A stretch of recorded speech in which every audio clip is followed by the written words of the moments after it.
So the book starts with your godson and this somewhat tragic tale of him not being able to tear himself away from his devices. So you guys go to Graceland, everyone's on a tour, and they're just staring at the iPad that they give you on the tour. You don't really need to even be there to do it. So tell me about this. It's kind of like a boring dystopia, isn't it? Boring dystopia, that's what I'm aiming for in life. Well, when he was 9, my godson developed this brief but freakishly intense obsession with Elvis Presley. And it was unbelievably cute because he didn't seem to know that impersonating Elvis had become a kind of cheesy cliche. So I think he was the last person in the history of civilization to do an entirely sincere impression of Elvis. So it was incredibly cute. He would sing like Suspicious Minds and Viva Las Vegas and do all the little kind of pelvis jiggling. And when I used to tuck him in at night, he got me to tell him the story of Elvis's life over and over again. Uh-huh. And I tried to skip over the bit at the end where Elvis like shit himself to death on the toilet, obviously. Yeah. And one night I mentioned Graceland where Elvis lived. And he looked at me very intensely and he said, "Johann, will you take me to Graceland one day?" And I was like, "Sure," the way you do with 9-year-olds, knowing, right. Next week it'll be Lapland or some other shit. And he said, "No, really? Do you swear you'll take me to Graceland one day?" Wow. And I said, "I swear I'll do it." And I didn't think of that moment again for 10 years until so many things had gone wrong. But by the time he was 15, he dropped out of school. And by the time he was 19, this will sound like an exaggeration, Jordan, it's not. He spent literally almost all his waking hours alternating between his iPad, his iPhone, his laptop. And his life was just this kind of blur of WhatsApp, YouTube, porn. And it almost felt like he was kind of whirring at the speed of Snapchat when nothing still or serious could touch him. And one day we were sitting on my sofa here in London, and all day I'd been trying to get a conversation going with him and I just couldn't. I just couldn't get any traction. And to be totally honest with you, I wasn't that much better, right? I was sitting there staring at my own devices. And I suddenly remembered this moment all those years before, and I said to him, "Hey, let's go to Graceland." And he looked at me completely blankly. He was like, "What the hell are you talking about?" He didn't even remember this obsession he'd had. And I reminded him, and I said, let's break this numbing routine. In fact, let's go on a big trip all over the South. But you've got to promise me one thing, which is that when we go, if we do it, you leave your phone in the hotel during the day, because there's no point going if you're just going to stare at your phone the whole time. And he really thought about it. He took a while to think about it. And he said, "You know what? I want to do this. Let's do it." And so I think it was 2 weeks later, we took off from London Heathrow to New Orleans, where we went first. And then a couple of weeks after that, we got to Graceland. And when you get to the gates of Graceland, this is even before COVID, there's no person to show you around anymore. What happens is they give you an iPad and you put in earbuds like the one I'm wearing now.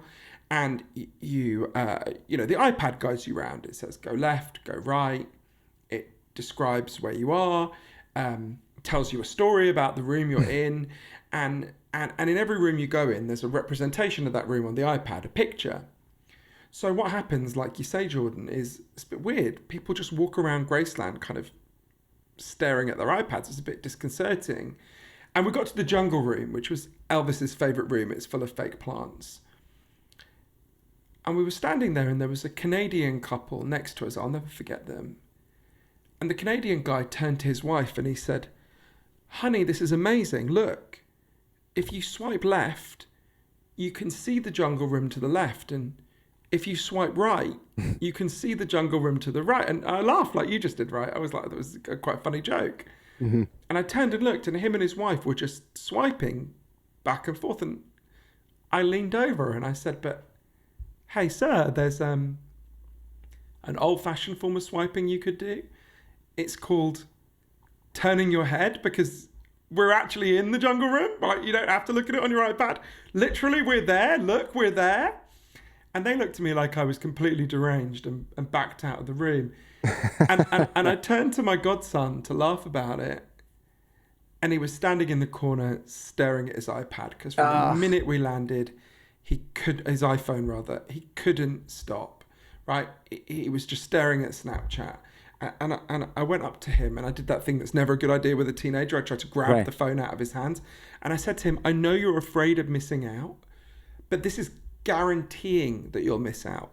You're not showing up at your own life. You're not present at the events of your own existence. This is no way to live. And he stormed off. And I wandered around Memphis on my own that day. And that night I found him in the Heartbreak Hotel where we were staying. He was sitting by the swimming pool, staring at his phone. And I went up to him and I apologized for having got so angry. And he didn't look up from Snapchat, but he said, I know something's really wrong, but I don't know what it is. And I realized, we'd come away to get away from this problem of being constantly distracted, but there was nowhere to go because it was happening to everyone, right? And that's when I thought, I need to find out what's actually happening here. And that's why I decided to write the book. It's so tragic because all jokes aside, right? You know, it's easy to go, this is funny because a lot of people right now listening are going, oh yeah, kids these days. But I'm like, wait a minute. And it is a tough topic to handle without sounding like a weirdo, Luddite, technophobic boomer. So I'm sympathetic to that. But also I looked up some research on this, and I think you wrote about this in the book. College students switch tasks, or college-age people switch tasks on average every 65 seconds. So every minute. That totally checks out for me. I'm not sure adults are much better, and of course I wanted to find out. Adults are like 3 minutes. And this isn't something that like, oh, kids are all messed up. My parents are pushing it. My mom's 80. My dad is close. They love their iPads and their phones. And their friends do too. And it's bananas. Everybody is either stuck in their phone or their iPad or the television if it's a previous generation. So it's not something that just affects teenagers. It might look obvious because we're paying more attention to them and because they are going in to be, hopefully, becoming productive members of society, whereas when you're retired, your time, you feel like, well, I can do whatever I want. I already put in my time. It's still an addiction in a lot of ways. You're still tapping your pocket to see what's going on because you have to wait 13 seconds for the food to be ready at the restaurant or whatever. Yeah, I mean, I wrote the book because I could feel it happening to me. I realised that with each year that passed, things that require deep focus that are so important to me, like reading a book, having long conversations, watching a film, were getting more and more like running up a down escalator. Mm-hmm. You know what I mean? Like I could still do them, but they were getting harder and harder. And like you say, the evidence was pretty clear this is happening to huge numbers of people. For every one person who was identified with serious attention problems, when I was 6 years old, there's now 100 kids who've been identified with that problem. The average office worker now focuses on only one task for only 3 minutes. So I wanted to understand, well, what happened to us, right? What's going on? And most importantly, what can we do about it? So I ended up going on this big journey all over the world, from Moscow to Miami to Melbourne to Montreal, not just to cities that began with the letter M. And I interviewed over 200 of the leading experts on attention and focus in the world. And I learned from them that there's scientific evidence for 12 factors that can make your attention better or can make it worse. Some of them are aspects of our technology. They actually go much wider than our technology. And I learned that loads of these factors that have been proven to increase attention problems have been hugely increasing in recent years. So if you're struggling to focus and pay attention, it's not your fault. You're not weak. If your child is struggling to focus and pay attention, it's not like, oh, young people today. This is happening to all of us. It's happening because of big structural reasons. The reason the book is called Stolen Focus is because your attention didn't collapse. Your attention has been stolen from you by some very big forces. But once we understand what's happening, we can begin to start to get our attention back in all the ways that I write about. It's hard to imagine being in this state for years at a time, because this is not something that only, I know this. I always had trouble paying attention as a kid. And now that I'm an adult and I run my own company, it's actually quite a blessing because I can structure my days where sometimes if I'm having a weird, I can't focus on something, I'm like, I'm going to go outside and walk and make phone calls, or I'm going to go outside and read an audiobook while making my body do something. You know, I can exercise in the morning without having to worry about being late because I realize I have to do this.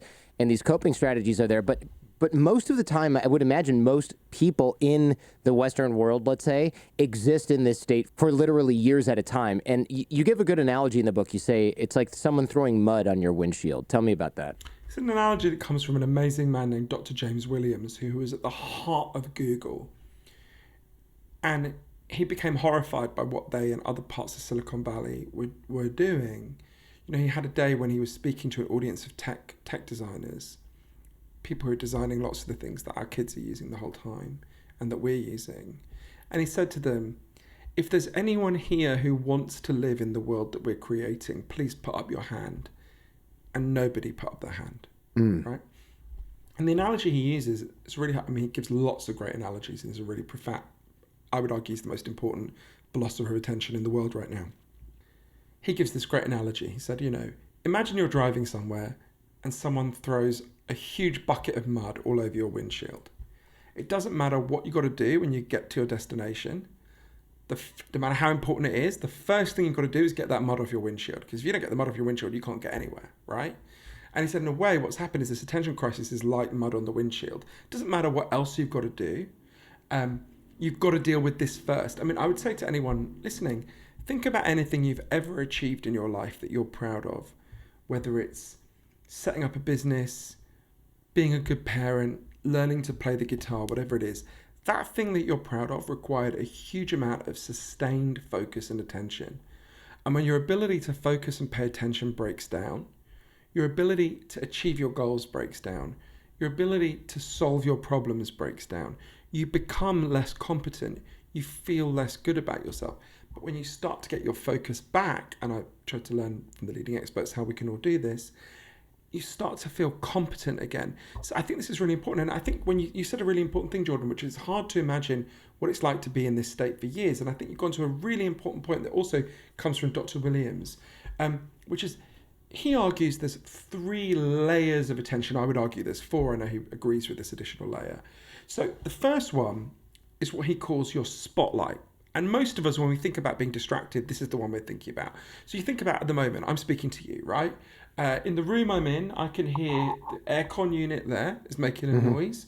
To the left, I've got my bookcase. I can see all my books. Out the window, there's people walking down the street. I'm filtering, my phone is somewhere in this room. I'm filtering all of that out, and I'm narrowing my light down to you. What did Jordan just ask me? Oh, okay, right? So your spotlight is your ability to narrow down and attend to an immediate task. So let's imagine that while we were talking, I decide to go to the fridge to get another Coke Zero. And on the way there, I get a text message from my friend Rob, and I read it and I start replying. And then I'm like, why the hell did I come into the kitchen? And I come back and I haven't got the Coke Zero. That would be an example of my spotlight being interrupted. Now, most of us, when we think about distraction, attention problems, we think about those short-term, immediate interruptions, and they are very real, right? If you're interrupted, it takes you on average 23 minutes to get back to the level of focus you had before you were interrupted, right? That's forever. Exactly. Well, most of us never get 23 minutes without being interrupted, right? So, or many of us don't. So that's one level. But above that, there's a level that Dr. Williams calls your starlight. And that's not your ability to achieve just a kind of short-term goal, like I want to go to the fridge and get a Diet Coke. It's your ability to achieve longer-term goals, like I want to set up a business, I want to write a book, I want to be a good parent, whatever it is. It's called your starlight because when you're lost in the desert and you don't know, you can't figure out where you're going, you look to the stars and you're like, oh yeah, that's where I'm headed, right? And he argues that if we're distracted enough, we start to lose not just our ability to achieve immediate goals, but you start to lose your longer term goals, right? There's a level above that he calls your daylight. And that's not your ability to achieve a long-term goal. That's your ability to even think about what your longer-term goals are. How do you know you want to set up a business? How do you know what it means to be a good parent, right? How do you know you want to play the guitar? Why does it matter to you, right? These things, to understand, it's called daylight because you can see a room most clearly when it's flooded with daylight. And if you're constantly jammed up and stressed out and switching, if you never have moments of relaxation, reflection, mind wandering, your daylight becomes disrupted.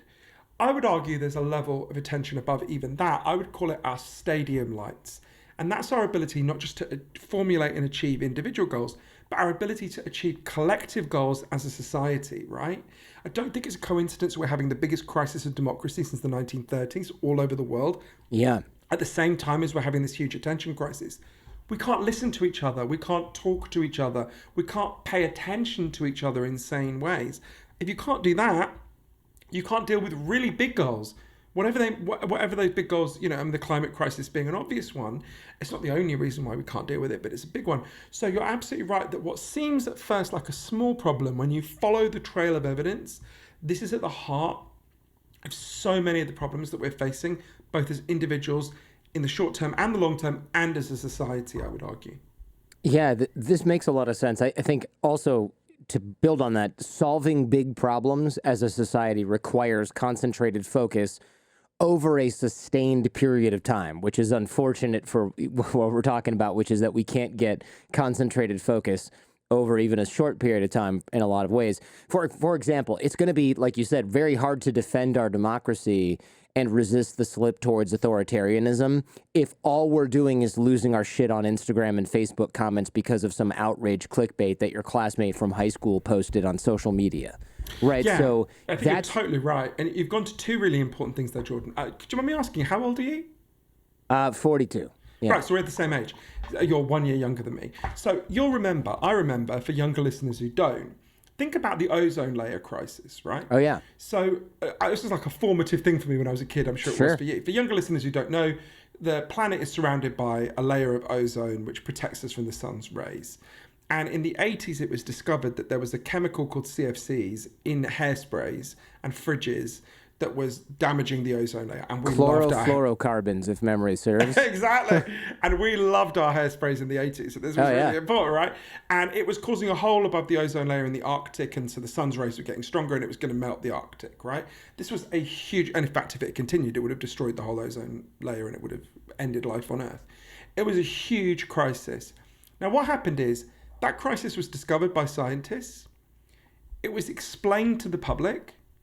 The public were able to pay attention to it. They were able to distinguish the real science from lies and conspiracy theories. They then, in a sustained way, ordinary people all over the world pressured their governments to ban CFCs in countries as different as Russia and the United States. And during the Cold War, mind you. At the height of the Cold War, and all over the world, those governments united to ban that chemical, CFCs. And governments, again, as different as Mikhail Gorbachev and Margaret Thatcher, they banned them. The ozone layer... Oh, fuck. So why is my phone doing that? Sorry. Ironically, I've been interrupted by my phone. Yeah, your focus is being stolen. I'd switched off... hang on. Great. Exactly. We should just leave that in because then it's sort of like a... It's actually because we started a bit earlier than I was expected to. That was my alarm reminding me to do this interview. Right. Hey, don't be late for the interview that you were late for. Exactly. Oh, the bitterness. But yeah, we dealt with the problem, right? The ozone layer is now healed. Right.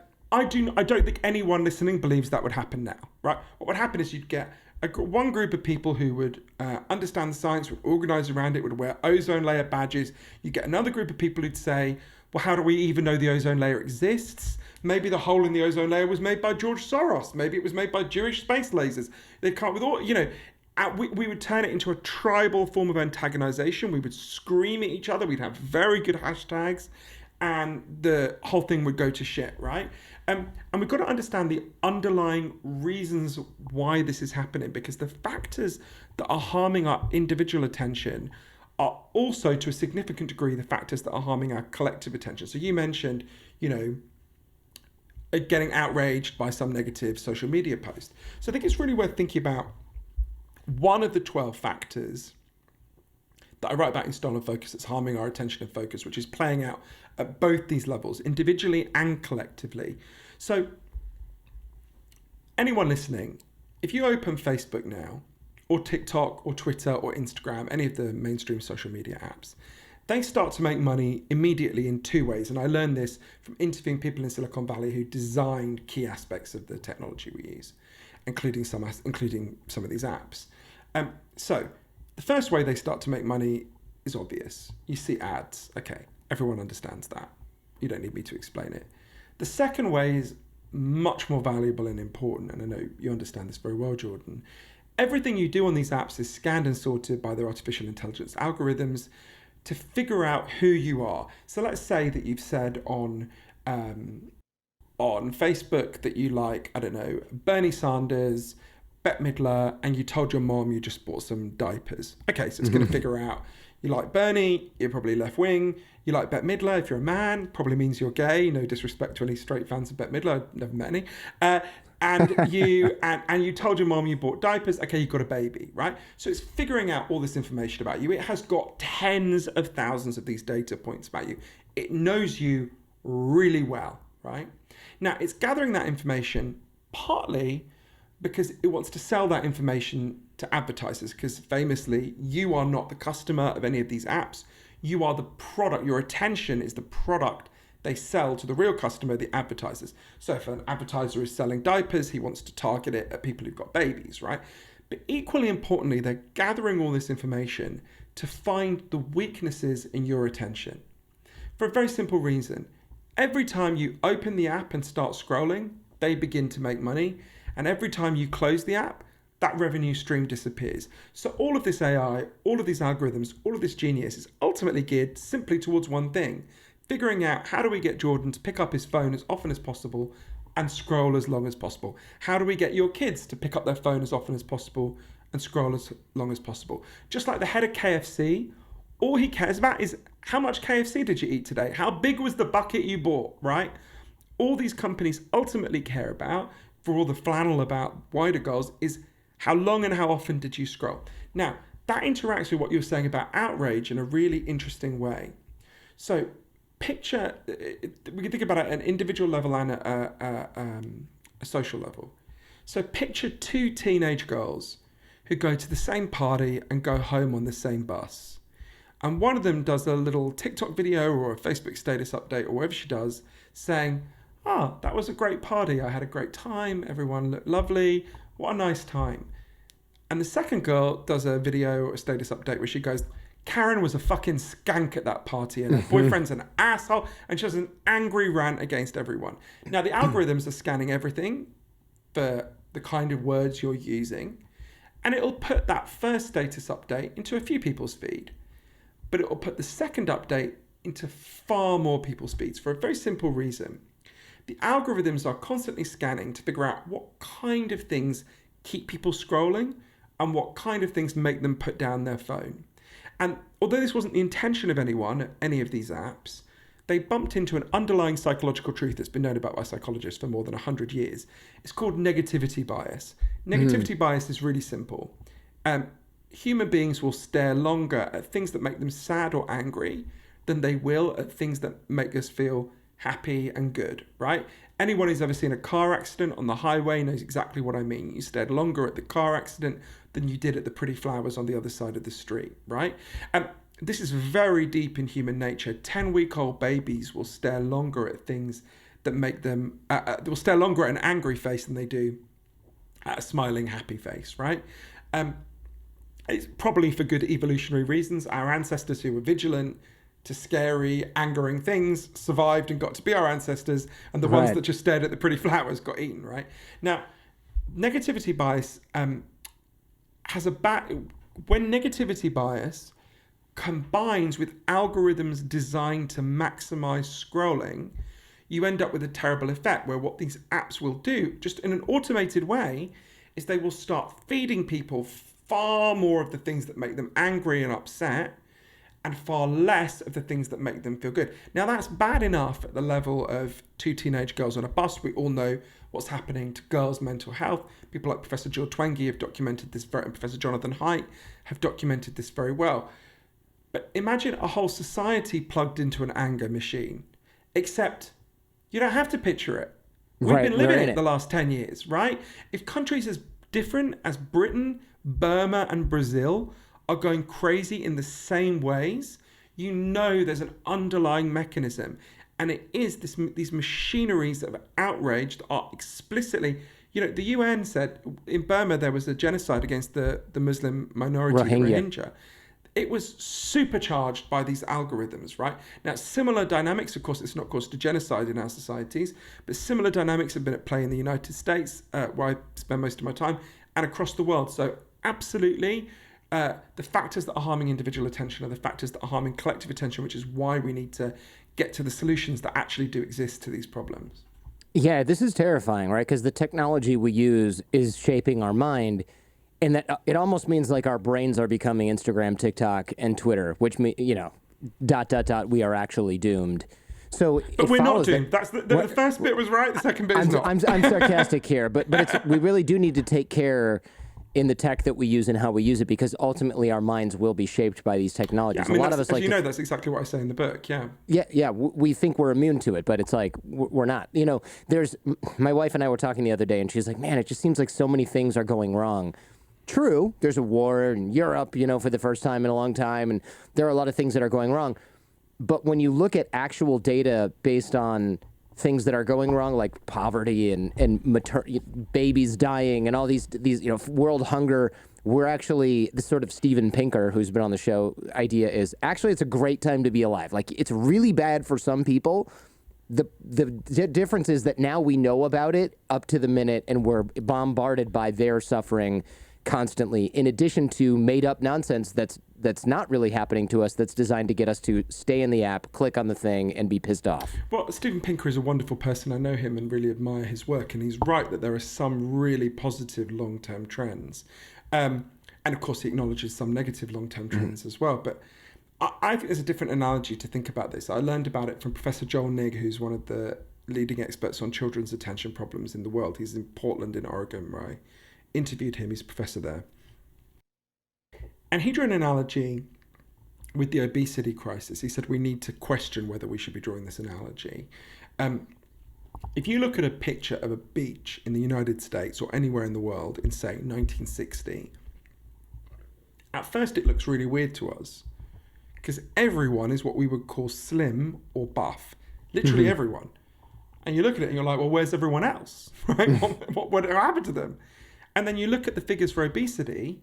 There was basically no obesity in the 1960s, right? In the early 1960s, anywhere in the world, it was exceptionally low, right? Less than 1% of the population.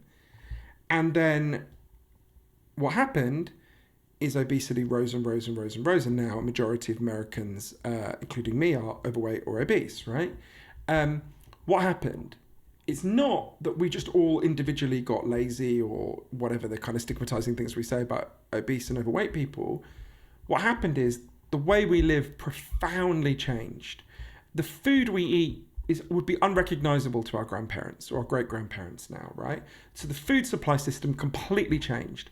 We built cities that it's essentially impossible to walk or bike around. I spent a lot of the pandemic in Las Vegas. Good luck bicycling around Las Vegas, right? Yeah.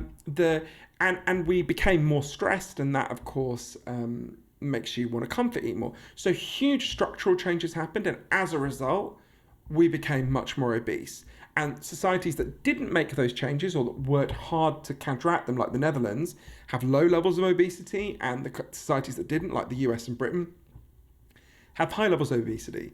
So Professor Nigg said we need to ask, just like we've got what's called an obesogenic environment, an environment where it's easy to become obese and hard to be the medically right weight.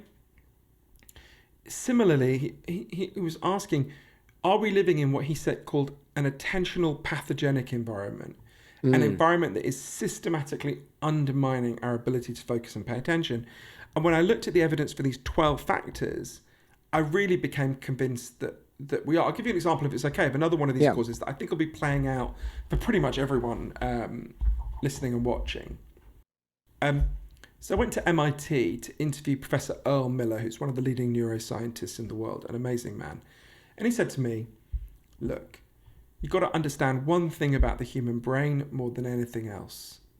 You can only consciously think about one or two things at a time.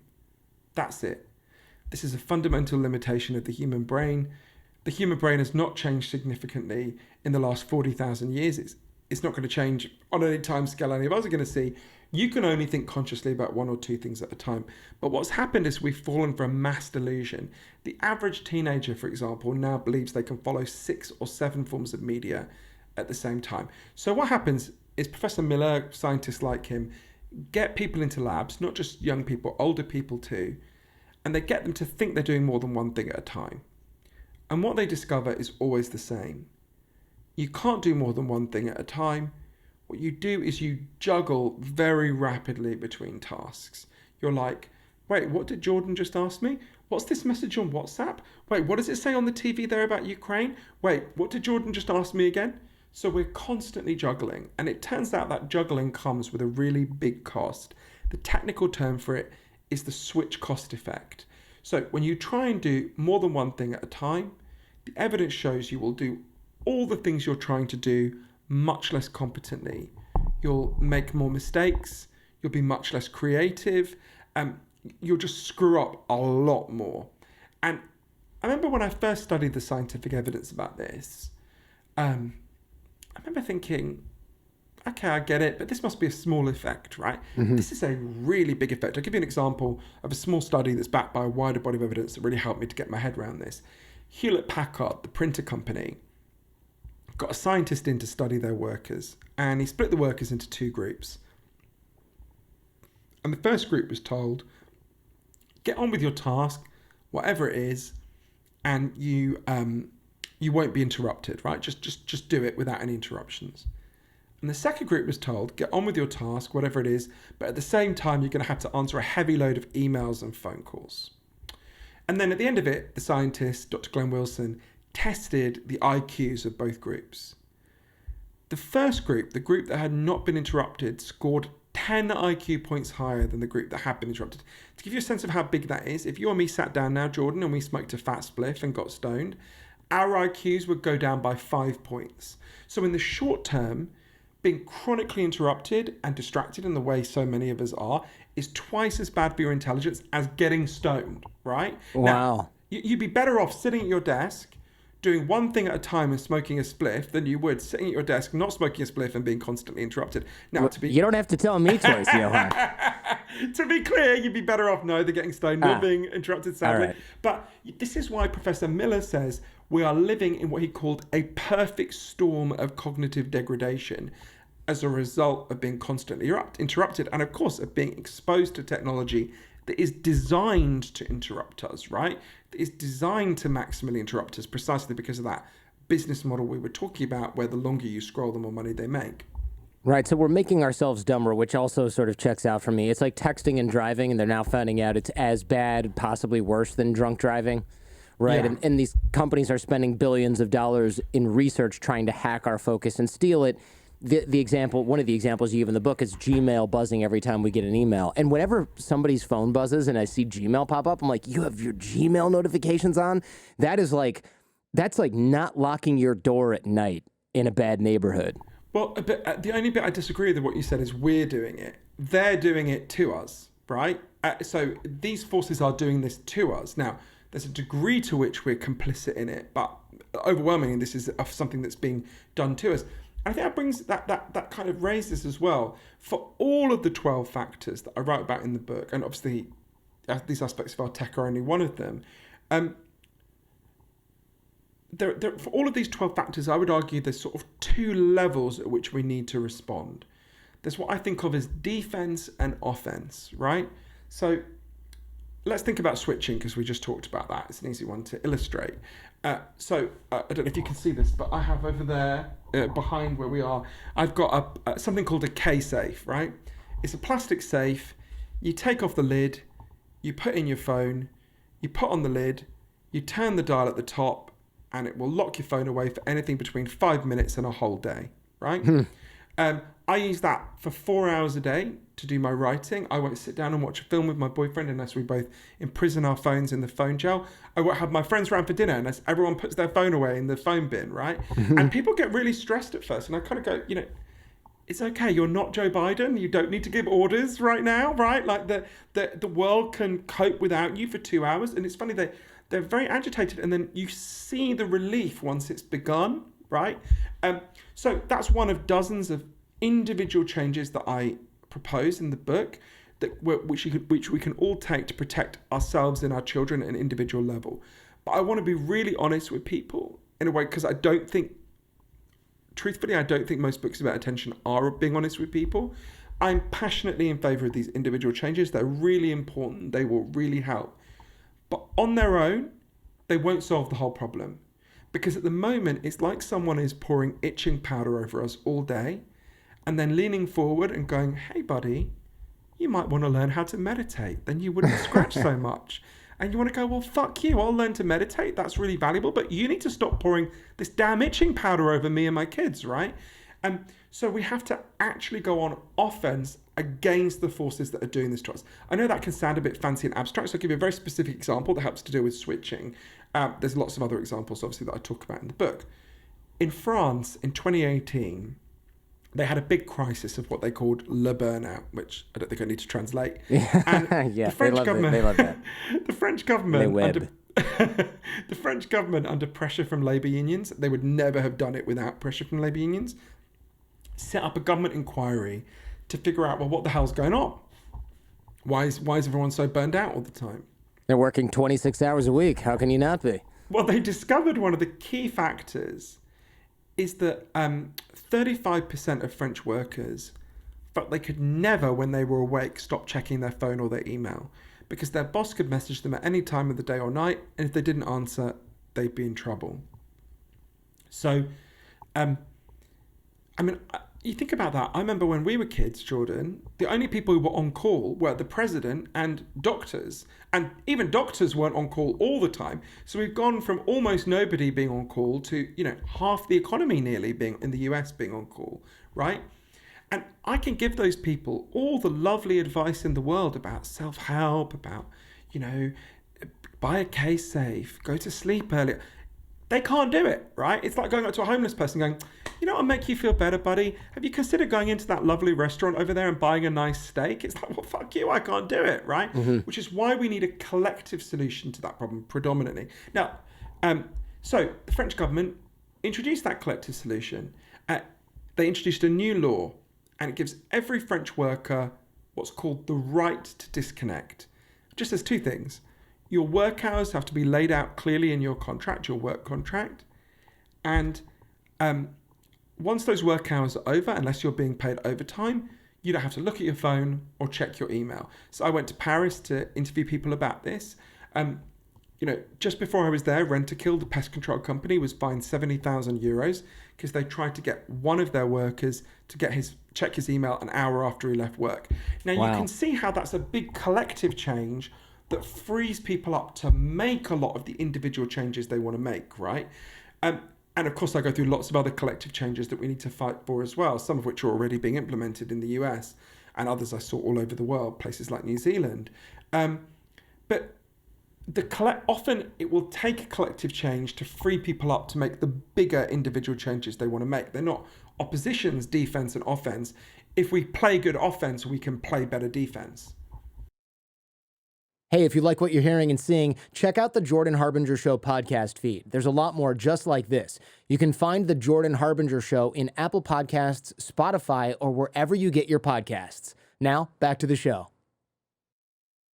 What's scary about all this, going back to sort of the micro level of technology and interruption, if you spend so many years getting interrupted by technology, you start to interrupt yourself, even when there are no outside distractions, which this was scary. So basically, we program ourselves and or lose the ability to focus even when the external stimulus is removed. And I've felt this happening, right? I'll be focused on something and then I will have a vague thought of, I should do something else for a second because I'm just so used to switching all the time that I should just do something else right now, even though I'm reading. Even though there was no buzz, there was no ding, there's nothing, I'm not waiting for something important in my inbox. I just decide, well, I've read like 2 paragraphs. I should probably look at another thing or do something else.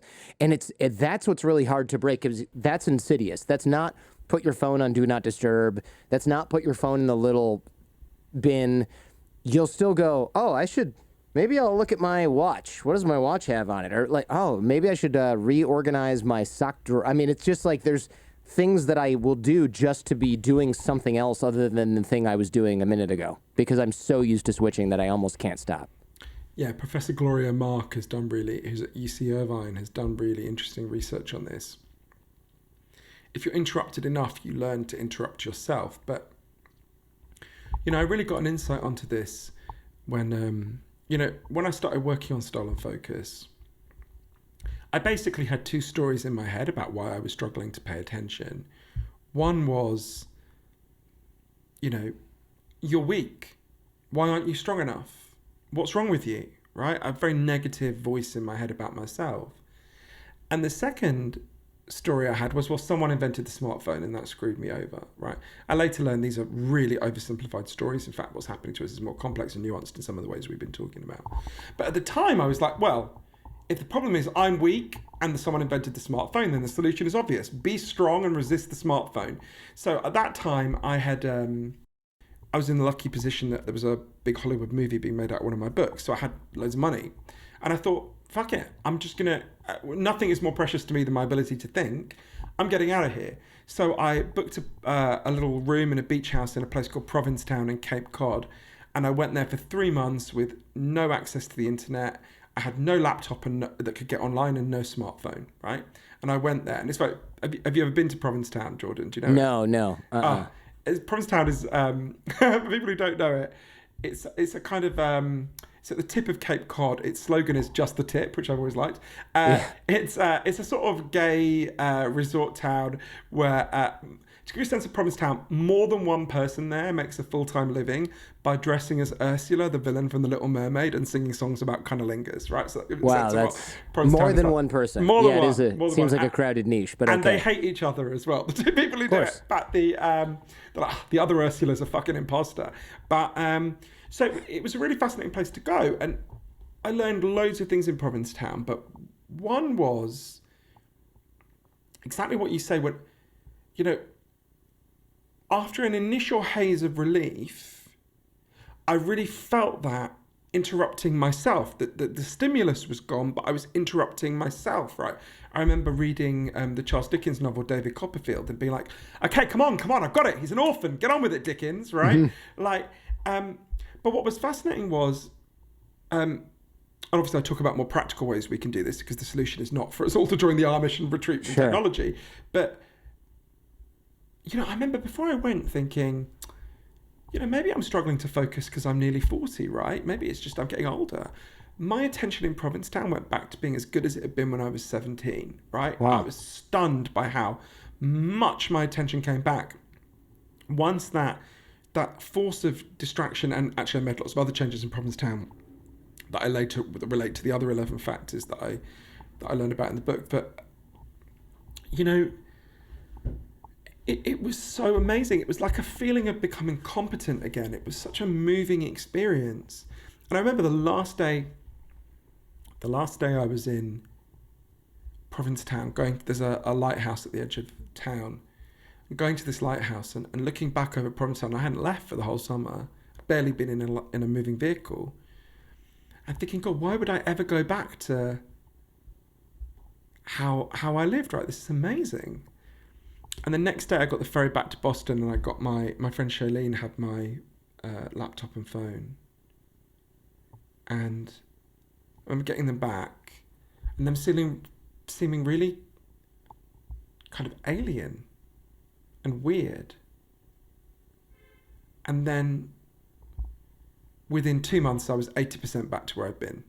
Oh, wow. And I was like what? You just reset right back into distraction mode. I didn't go back to being exactly as bad as I'd been. Okay. But because I still had these simplistic stories, I hadn't figured out what was really going on. And I remember I went to interview Dr. Williams in Moscow, who you mentioned he lives in Moscow because his wife works for the World Health Organization.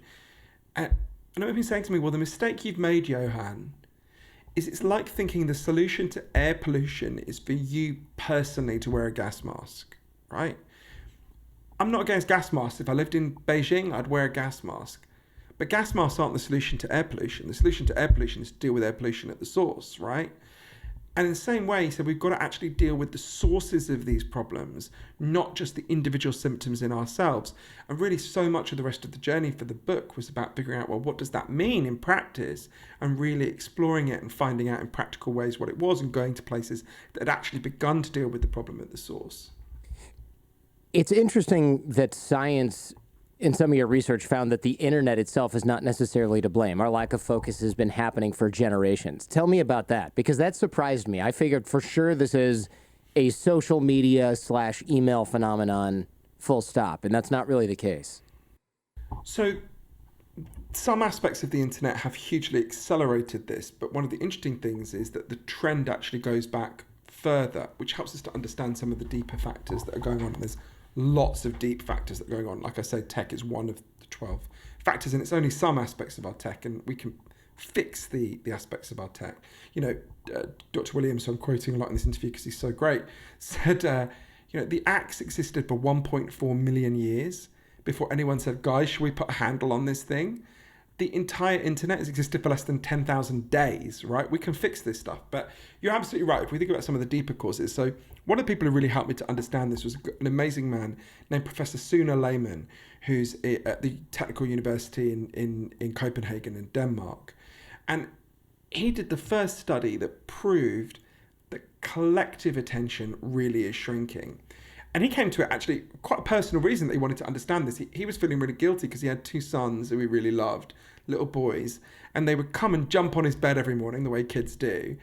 And absolutely instinctively, he reached not for them, but for his phone, to look at his phone first. He was really uncomfortable with it. That breaks my heart, actually. I got little kids, and I just can't imagine trading them for email, especially at this age. Exactly. And so he was really uncomfortable with it. And he's thinking, well, what's going on here? Because, there are all sorts of times when people think things are getting worse and they're actually not, right? You mentioned Steven Pinker, who's done great work showing a lot of the trends. For example, the world has become much less violent over the last 100 years, and there's very good evidence for that.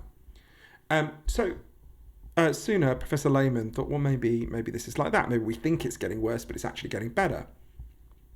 So they developed this really interesting, he was working as part of a big team of scientists.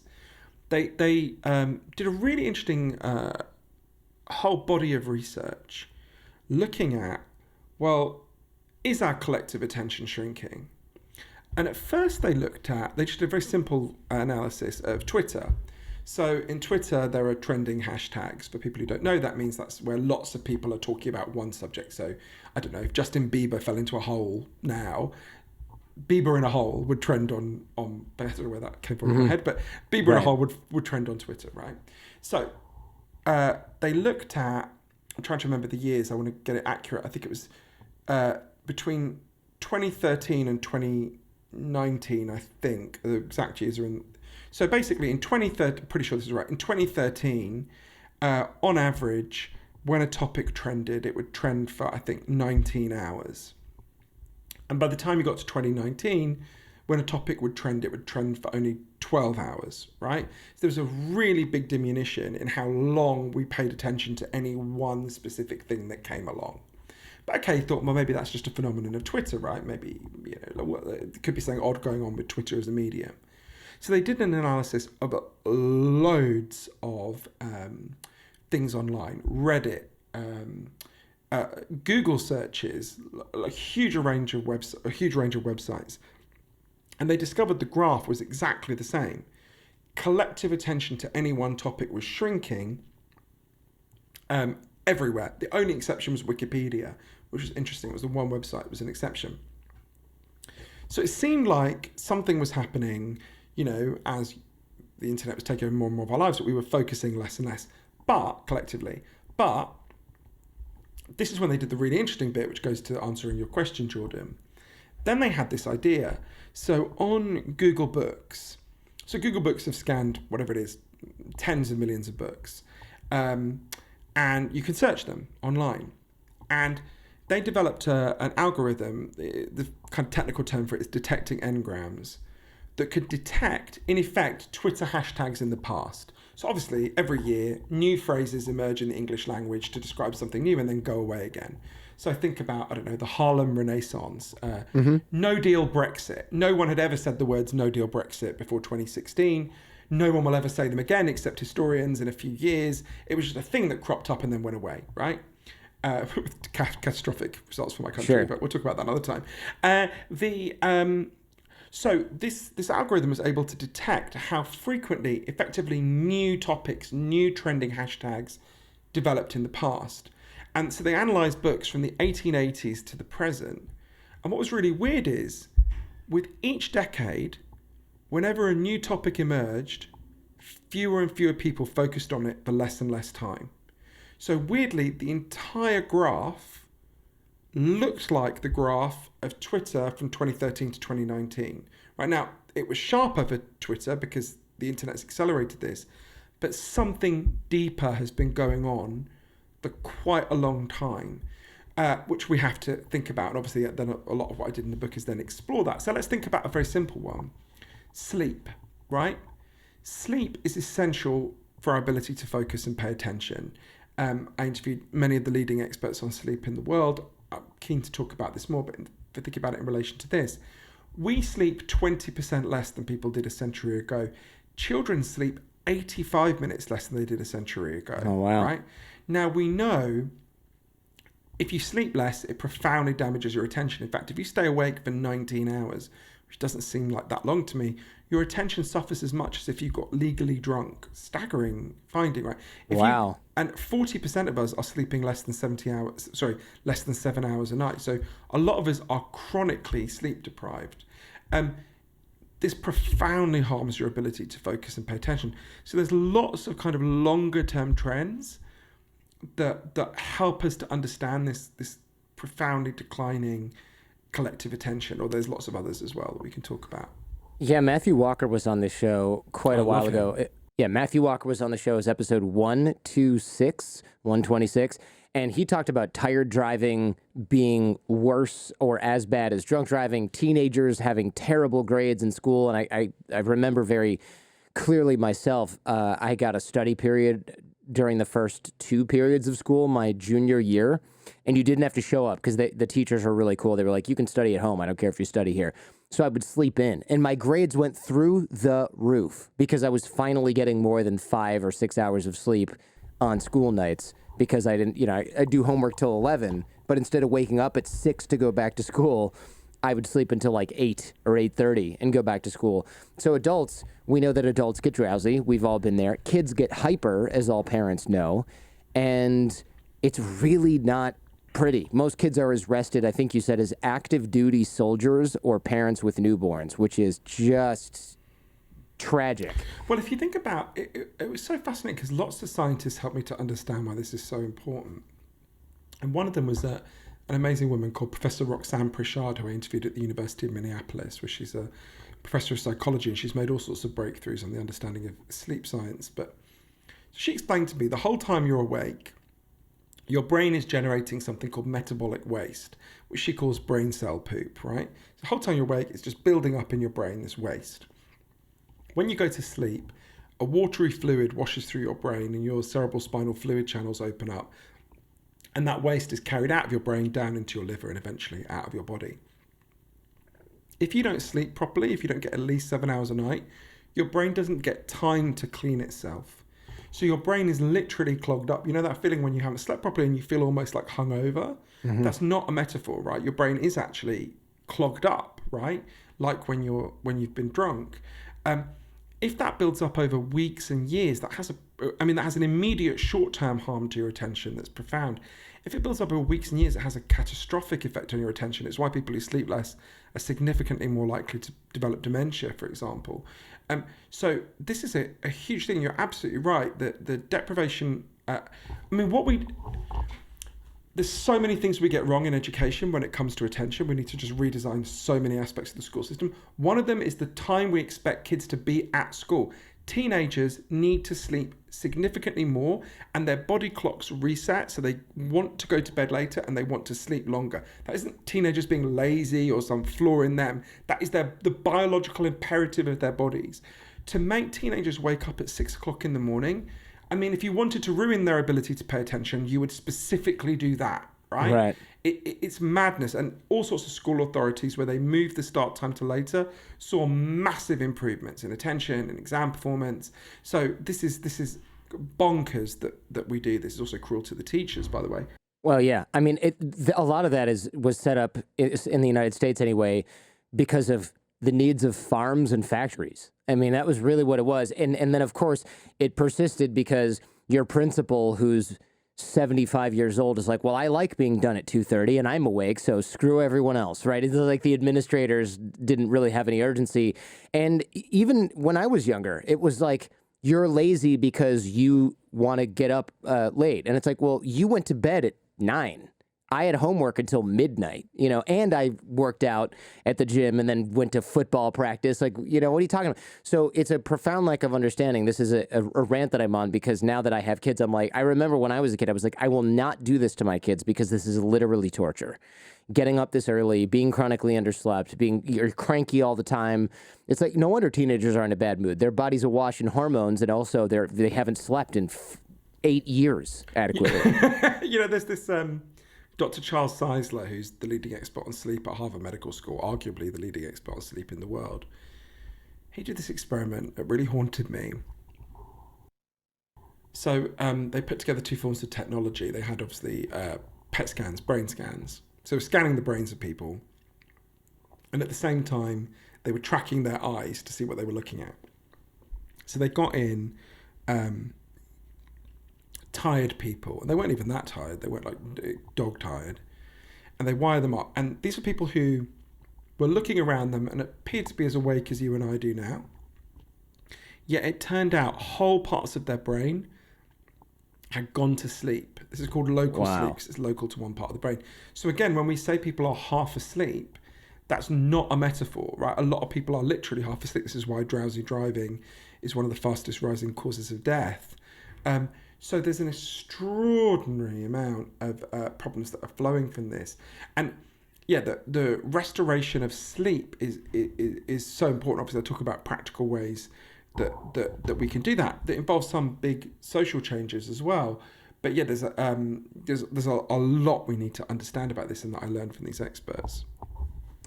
I think one of the scariest things that I'd read was when you're chronically underslept, your body thinks there's an emergency, which totally makes sense, right? So your blood pressure goes up, you crave more sugar, fast food, which also sort of checks out when you look at teenagers and their diet and things like that. There's other psychological and physiological changes that are bad for you, especially over an extended period of time on a developing brain. And these are short-term trade-offs, like you mentioned, which kill us faster, or at least degrade our brain and our capacity for our cognitive abilities. They degrade faster. And then, of course, then you start mixing in caffeine and Red Bull, which doesn't give you more energy. It just turns off the switch that tells you that you are tired, which is even worse, right? It's kind of like, I'm not bleeding.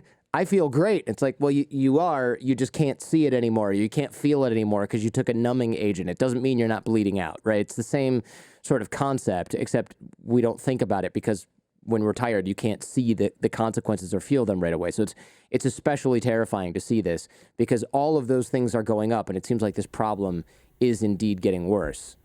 It is getting worse, but we can solve it. It's funny. I'll get to solutions in a second, but it's funny. As you were saying that, I remember there's this biography I once read of Elvis, and it said that in the last year of his life, he had a doctor who would come and inject caffeine directly into his veins every morning to wake him up. And I said this to my partner, and he was like, "Oh, that's terrible." I was like, "Terrible? Where's that doctor? I want him." Yeah. And he was like, "Yeah, Johann, what happened to Elvis next?" And I was good point. He's the guy that killed Elvis, by the way. Yeah. But I'd still happily take the risk, but not really. So we've got to deal with the deep structural reasons why this is happening, and there's lots of these structural reasons. Obviously, the last third of the book is really about how we deal with them. But let's look at, if you think about sleep, right? You can see how these causes interact. If you've had a night when you haven't slept, that next day is much more likely to be a day when you mindlessly scroll through social media. Oh yeah.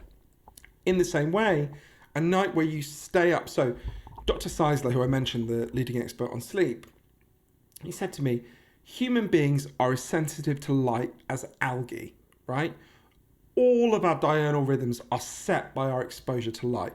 And he discovered, in particular, an element of human reaction to light that is really important for understanding one of the reasons why we're sleeping so less well at the moment.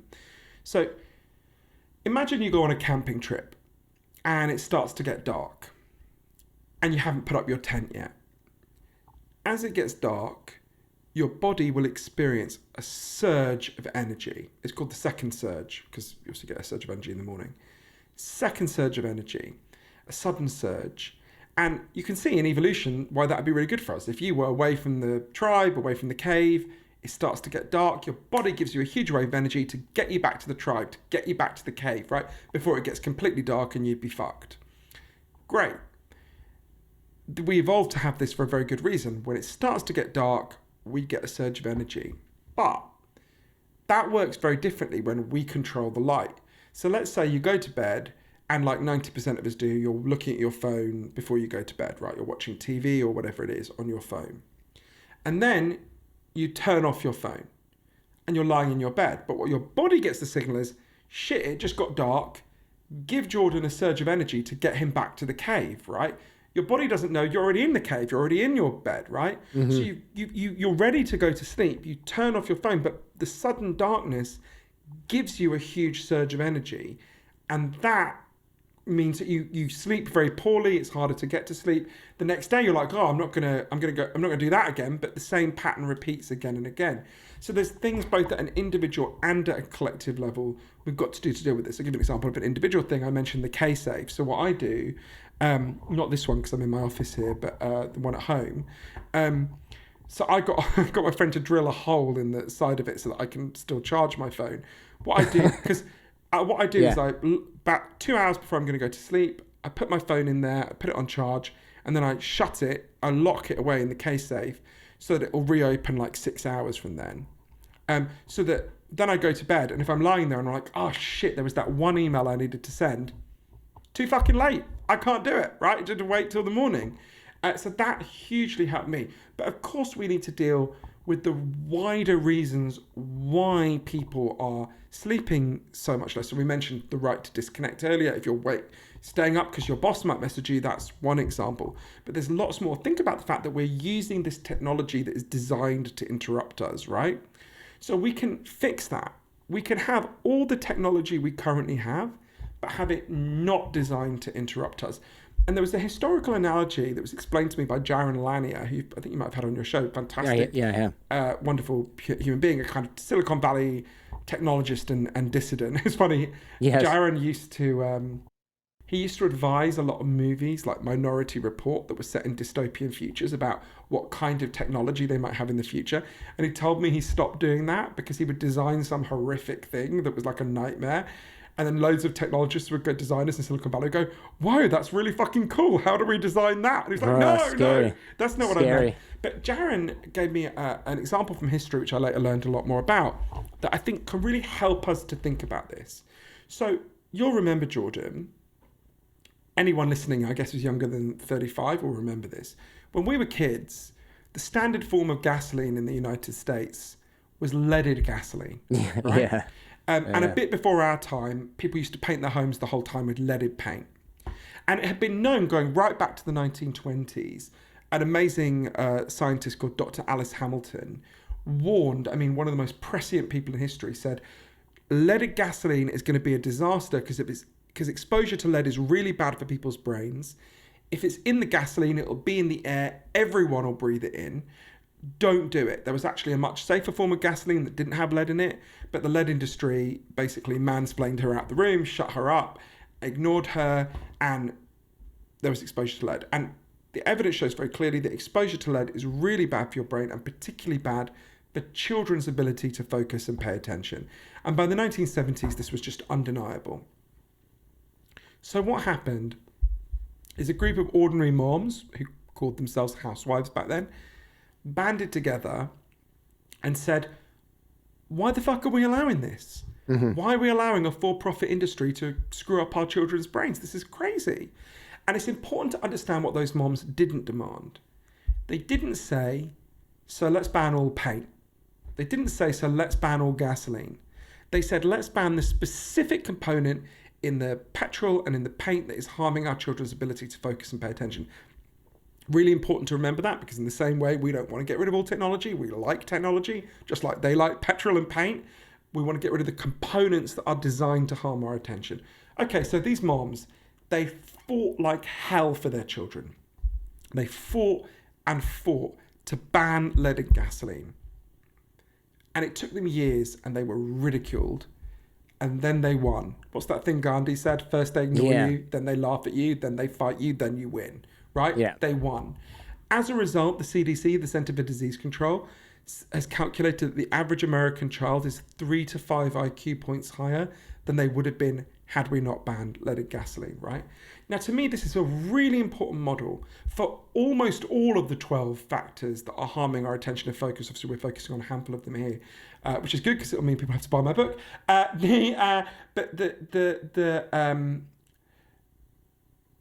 What they did, they identify a pathogen in the environment that's harming our attention. They band together collectively. They get that pathogen out of the environment, right? That is a really interesting model for us as we think about these other 12 factors. So think about what I was saying before about tech, right? It's not the technology, and this was something that took me a long time to get my head around. I had to interview a lot of people who designed key aspects of the world in which we live to really understand it. It's not tech per se that is harming your ability to focus and pay attention. It's the underlying business model around which these apps are currently based. At the moment, the longer you scroll, the more money they make. But it doesn't have to work that way. Right. It could be the opposite.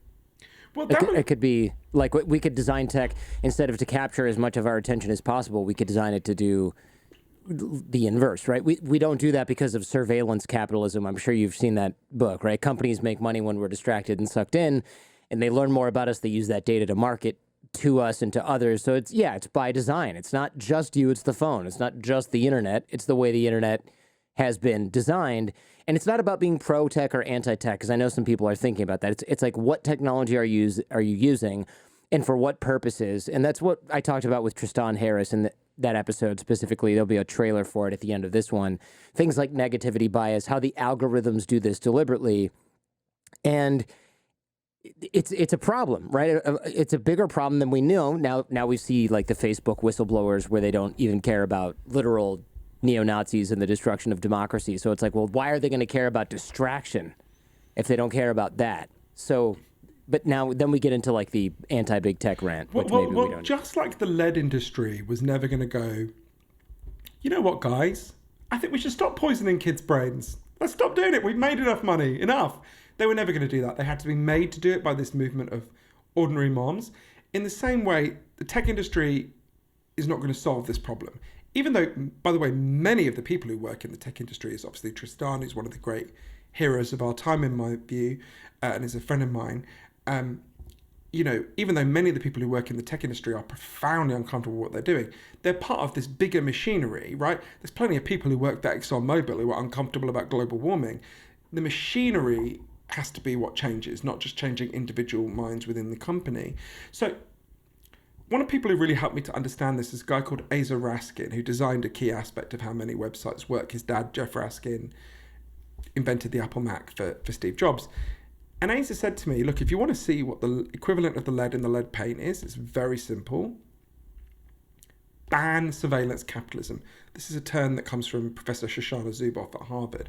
So that business model where the longer you scroll, the more money they make because they're tracking you to gather information about you, to sell it to the highest bidder, to sell your attention. He said, look, the solution is simple. Just say that a business model based on secretly surveilling you in order to find out the weaknesses in your attention and hacking them is unethical, it's immoral, it's like lead in lead paint, it's banned, we don't tolerate it. And I remember when Asa said this to me, many other people said this to me in Silicon Valley, I remember saying to him, right, but okay, let's imagine we do this, right? Let's imagine tomorrow we ban surveillance capitalism and I opened Facebook. Would it just say, sorry guys, we've gone fishing? He said, of course not. What would happen is they'd have to move to a different business model. And almost everyone listening will have experience of those two alternative business models. So one alternative business model is subscription, right? We all know how HBO, Netflix work. You pay a certain amount, you get access. Or think about the sewage pipes. Before we had sewage pipes, we had shit in the streets, we got cholera, we got terribly sick. So we all paid to build the sewers together and we all own the sewers together and we maintain the sewers together. Now it might be that like we want to own the sewage pipes together to prevent cholera, that we want to own the information pipes together because we're getting the equivalent of cholera for our minds, for our attention, for our politics. But crucially, whichever of these two alternative models you adopt, or maybe there's a third model that hasn't been thought of yet, and it's worth thinking about that, whichever of these alternative business models you adopt, the key thing to understand is all the incentives change. At the moment, all the incentives are to find the best ways to hack your attention and keep you scrolling as much as possible and interrupt you as much as possible. Because you're not the customer. Keep remembering that you're not the customer. Right, you're the product, not the customer. Exactly. Yeah. In these different models, subscription or some form of public ownership independent of government, it'd be very important to make sure it was independent of government, like the BBC in Britain. All the incentives change. Suddenly they're not like, how do we hack Jordan in order to keep him scrolling? Suddenly they're like, oh, Jordan's our customer now. What does Jordan want? It turns out Jordan feels good when he meets up with his friends and looks into their eyes, right? Great, let's design our app not to keep him doom scrolling, but to maximize people meeting up offline. Oh, it turns out Jordan likes it when he can pay attention. Let's design our app not to hack his attention, but to heal his attention. Now, the technology exists to do that. My friends in Silicon Valley, the people you know in Silicon Valley, they could do that tomorrow, right? Tristan and Asa could design that Facebook in a week, right? But it will only happen if the incentives are there. And that requires a profound shift in consciousness. We need to stop blaming ourselves, and we need to stop only asking for tiny tweaks, although many tiny tweaks are worth fighting for. We are not medieval peasants begging at the courts of King Zuckerberg and King Musk for a few little crumbs of attention from their table. We are the free citizens of democracies, and we own our own minds, and we can take them back. And it's really important we do this fast. I argue we need to have an attention movement equivalent to the feminist movement or the movement for equality for gay people, because at the moment we're in a race. On the one side, you've got all of these 12 factors that are invading our attention and focus, and many of them on the current trajectory are going to become more powerful. Paul Graham, one of the biggest investors in Silicon Valley, said, we are on course, the world is on course to be more addictive in the next 40 years than it was in the last 40. Think about how much more addictive TikTok is to your kids than Facebook, right? Now imagine the next crack-like iteration of TikTok in the metaverse. Okay, that's one side of the race, and this is true, by the way, of many of the factors. The food we eat is profoundly harming our ability to focus and pay attention. That's becoming more addictive. There's loads of these factors. On the other side, there's got to be a movement of all of us saying, no, you don't get to do this to us. No, that is not a good life. No, we don't want a world where we can only focus for 65 seconds or 3 minutes. No, we choose a life where we can pay attention, where we can read books, where our kids can play outside. We choose focus, right? I go through all sorts of places that have begun that fight, right? From France to New Zealand. I've been to them. These are not science fiction creations. I've been to Long Island, where there's an amazing program that's restoring children's attention. I've been to places that are doing this. We can absolutely achieve it, but you don't get what you don't fight for, right? And we've got to decide we value focus and we want to fight for it. I absolutely believe we can get this back, but if we just don't act, these forces invading our attention will continue to act, and they will become more and more sophisticated. So we've got to act in our own defense and our children's defense pretty urgently, I would say. Johann, thank you very much. Fascinating conversation. I like, it sounds like we didn't end on a high note, but we kind of did, because we really can take control and take the reins and, like you said, say no and start with, one, controlling what we use and what we take in, but also paying attention to what we allow in our society. I know a lot of people listening will be thinking, yeah, that sounds right, but how are we going to achieve any progress on this, right? These are such big fights.